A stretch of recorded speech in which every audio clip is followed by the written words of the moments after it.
বিশ্বখ্যাত Islamic scholar doctor Zakir Naik আগামী 28 November বাংলাদেশে আসার সম্ভাবনা রয়েছে এই ইসলামিক স্কলারের। এমন খবর ছড়িয়ে পড়ার পরই জাকির নায়েকের ঢাকা সফর নিয়ে গভীর উদ্বেগ জানিয়েছে মোদি সরকার। তার সেই সফর নিয়ে এবার প্রতিক্রিয়া জানিয়েছে অন্তর্বর্তী সরকার। ধর্মপ্রচারক ডক্টর জাকির নায়েককে এবার প্রায় 1 মাসের জন্য রাষ্ট্রীয় অতিথি হিসেবে বরণ করে নিতে চলেছে বাংলাদেশ। আর এই এক সিদ্ধান্তে যেন কূটনৈতিক পারমাণবিক বিস্ফোরণ ঘটেছে দক্ষিণ এশিয়ায়। আসসালামু আলাইকুম দর্শক, বাংলাদেশে বিগত 15 বছরে শেখ হাসিনা বিভিন্ন রকমের গুম খুন লুটপাট সহ বিভিন্ন অন্যায় করে গণ অভ্যুত্থানেও হাজার হাজার মানুষকে গণহত্যা করে এরপরে সে ভারতে গিয়েছে। আর ভারত সেই শেখ হাসিনাকে আশ্রয় দিয়েছে এবং এরপরেও বাংলাদেশে আন্তর্জাতিক আদালতে সেই শেখ হাসিনার বিচার শুরু হয়েছে এবং শেখ হাসিনার বিরুদ্ধে ওয়ারেন্ট জারি হয়েছে। দর্শক, বিস্তারিত দেখতে পারবেন এই ভিডিওতে। 1 সেকেন্ডও না টেনে পুরো ভিডিওটি দেখবেন। চ্যানেলে নতুন হলে সাবস্ক্রাইব করে রাখবেন পরবর্তী আপডেট পাওয়ার জন্য। ভিডিওতে একটি লাইক করে দেখতে থাকুন সম্পূর্ণ ভিডিওটি। আমি তো অনেক ভিডিও দেখছি, কিন্তু এটা বাংলাদেশে আমাদের উনি তো বাংলাদেশেরই না, তো উনি বাংলাদেশে থাকলে উনি বাংলাদেশের কথা বললে এটা তো আমাদের জন্যই ভালো। তো ভারত যদি নিয়ে যায়, এমনি তো ভারত আমাদের পরে এমনি তো খেপা, তারপরে যদি উনারে নেয় তাহলে তো আমাদের অনেক ক্ষতি হবে। তখন তো ভারতের পক্ষেই কথা বলবে, তখন তো আমাদের পক্ষে কথা বলবে না। আমরা চেষ্টা করি যাতে আলহামদুলিল্লাহ সে আমাদের পক্ষেই আমাদের দেশেই থাকুক, ইসলামের কথাই বলুক। সে মুসলমানের প্রতি একটা মনে করেন আঘাত। মোদির সরকারের উচিতই না যে তাকে বাংলাদেশে আসলে তার কোনো রাইটসই নাই যে আবার ব্যাক করে তাকে ভারতে দেওয়ার জন্য। সে আমাদের মুসলিম জাতির একজন গর্ব, সে একজন মুসলিম স্কলার। সেই সুবাদে আমি বলতে পারি যে এটা মোদি সরকারের একটা চক্রান্তমূলক একটা সিদ্ধান্ত যে বাংলাদেশে আসলে বাংলাদেশ থেকে আবার তাকে ভারতে ব্যাক করে নেওয়ার জন্য। এটা অনুচিত, অযৌক্তিক একটা দাবি। ডক্টর জাকির নায়েক কি ভারতের সম্পদ? আপনার যে ওনাকে অ্যারেস্ট করবে বা হস্তান্তর করবে কি কারণে? ঠিক আছে, আসলে কি ডক্টর জাকির নায়েক দেখে ভারত ভয় পায়? ডক্টর জাকির নায়েক বাংলাদেশে আসুক, উনি তো নির্দোষী, ওনারে দোষী বানানো হয়েছে। উনি আসুক, ওনার বক্তব্য ইনশাল্লাহ সবাই শুনবে।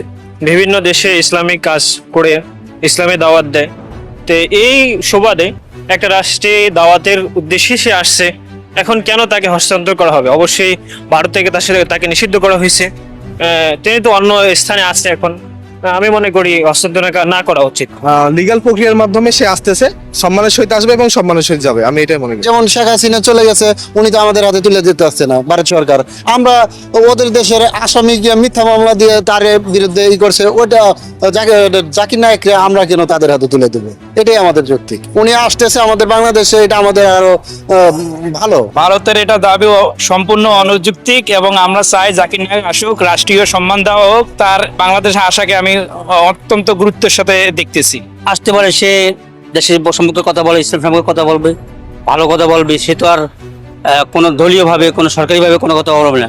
সে দেশ রাষ্ট্র হিসাবে কিভাবে ভালো মানুষ চলতে পারে, জাতি বিজাতি কিভাবে একে অপরকে বুঝতে পারে, একে অপরের সাথে মিলেমিশে কাজ করতে পারে, একে অপরের সাথে কিভাবে ভালোবাসা সৃষ্টি হতে পারে, সেই কথা বলবে। সে তো অন্য কোনো কথা বলবে না।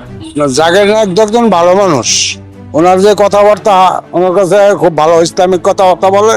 আমরা মুসলমান হিসাবে ওনারা আমি খুব পছন্দ করি, ওনার কথা আমার কাছে খুবই ভালো লাগে। একটা স্বাধীন দেশে একজন নাগরিক আসবেন, সেক্ষেত্রে ওই দেশের এখতিয়ার আছে এটা ওনাকে আনার, দাওয়াত করে আনার।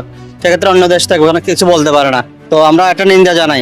আমরা চাই একটা ইসলামিক স্কলার বাংলাদেশে আসুক, আমাদের সাথে সৌহার্দ্যপূর্ণ সম্পর্ক গড়ে উঠুক। ঠিক না, ভারতের দাবি এটা যুক্তিসঙ্গত না, কারণ হে একটা বড় ইসলামিক স্কলার, হে আমাদের দেশে আসবে, এটা আমাদের একটা বিশাল একটা গর্বের বিষয়। ব্যক্তির ক্ষেত্রে আমার মনে হয় যে জাকির নায়েকের উপরে ভারত যেই নিষেধাজ্ঞা দিয়েছে, সেই নিষেধাজ্ঞা সেটা ভারতের ক্ষেত্রে আমি মনে করি যে আমাদের পররাষ্ট্রনীতিতে আমাদের বাংলাদেশের সিকিউরিটি আগে, নিরাপত্তা আগে। সেই ক্ষেত্রে যদি মনে হয় যে জাকির নায়েক আমাদের জন্য সিকিউরিটির ক্ষেত্রে কতটা হুমকি, কতটা লাভবান, সেটা আমাদের দেশের সরকার এবং আমাদের দেশের জনগণ সেটাকে নির্ধারণ করবে। অন্য দেশের হস্তক্ষেপ, বিশেষ করে ভারত যদি আমাদের যে কোনো বিষয়ে হস্তক্ষেপ, এটা আমরা বাংলাদেশের জনগণ আমরা এটাকে প্রত্যাখ্যান করি। বিগত শেখ হাসিনাও ভারত সরকারের কাছে রয়েছে, তাকেও কিন্তু বাংলাদেশ সরকার ফেরত চাচ্ছে। এটা আসলে দিবে না দিবে, এটা যেমন ভারত গভর্নমেন্টের বিষয়, এটাও বাংলাদেশ গভর্নমেন্টের বিষয়। ভারত তাদের পক্ষ থেকে এটা চাইতেই পারে। তবে আমি একজন মুসলমান হিসেবে, যেহেতু জাকির নায়েক একজন মুসলিম বিশ্বের একজন মাননীয় সম্মানিত ব্যক্তি, আমি আশা করব যে এমন কোনো কিছু ঘটবে না, সেটা দুই দেশের পররাষ্ট্রনীতির মাধ্যমেই সলিউশনটা হবে। ভারতের দাবিটা আমি মনে করি সম্পূর্ণ অযৌক্তিক। তারা যেহেতু মুশরিক দেশ, তারা কোনো একজন নিষ্ঠাবান জ্ঞানী মুসলমান যারা ওদের ধর্ম নিয়ে কথা বলে, তাদের কোনো অবস্থাতেই পছন্দ করবে না। তারা যেহেতু শেখ হাসিনার আশ্রয় দিছে, তার প্রতিবাদে আমরা যেহেতু প্রতিবাদ করতেছি, তো তার পাল্টা জবাব হিসেবে তারা বলতেছে যে জাকির নায়েককে তাদের কাছে হস্তান্তর করা হোক। এটা আমাদের চাপে রাখার জন্য মনে হয় বলা। আমেরিকা তার বন্ধু, তার শত্রু দরকার হয় না। ইন্ডিয়া যাকে শত্রু মনে করবে তার চাইতে ফ্রেশ মেন আর নাই। ইন্ডিয়া যেহেতু খারাপ বলেছে, ডক্টর জাকির নায়েক যে ভালো এর সার্টিফিকেট পেয়েছি আমরা। যদি আলহামদুলিল্লাহ জাকির নায়েক বাংলাদেশে আসে, বাংলাদেশের জন্য একটা বড় সৌভাগ্যের বিষয়। শাখাগত মাসালার ব্যাপারে কোনো আলেমের ভিন্নমত থাকতেই পারে, কিন্তু ডাক্তার জাকির নায়েকের যে যোগ্যতা ইসলামিক স্কলার হিসেবে, তার যে পলিসি, এটাকে সেলুট করতেই হবে। যারা করবেন না তাদের বিষয়। আমরা এটাকে ধন্যবাদ জানাই, স্বাগত জানাই। শত্রু আমেরিকা তার বন্ধু, তার শত্রু দরকার হয় না। ইন্ডিয়া যাকে শত্রু মনে করবে তার চাইতে ফ্রেশ মেন আর নাই। ইন্ডিয়া যাকে বন্ধু মনে করবে তার চাইতে নিকৃষ্ট মানুষও নাই।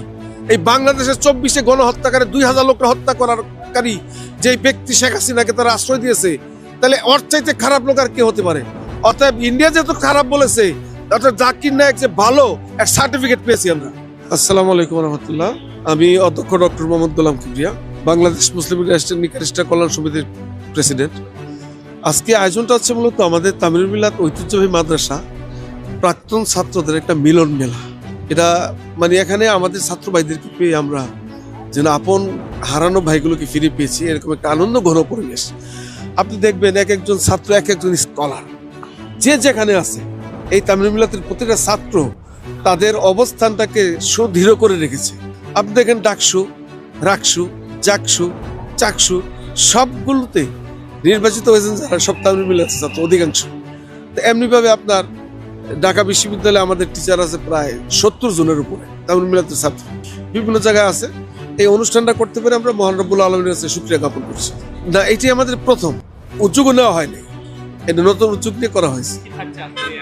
এখানে আপনার ওই ছাত্রদের মানে বিশেষ অতিথি যারা আছে তাদের বক্তব্য থাকবে, এবং ছাত্রদের মধ্যে দীর্ঘদিন পরে ফিরে পাওয়া, আমরা যখন ছাত্র ছিলাম তখন তো ইয়াং ম্যান ছিলাম, যুবক ছিলাম, মানে আমরা 23-24 বছরের যুবক ছিলাম কামিল যখন পাশ করি তখন। এখন তো এক একজন দেখছেন আমার দাঁড়িয়ে অবস্থা দেখে সবাই তো এরকম হয়ে গেছে। সম্মানিত দর্শক, সম্পূর্ণ ভিডিওটি দেখলেন, অবশ্যই বুঝতে পেরেছেন ভিডিওটি গুরুত্বপূর্ণ ছিল।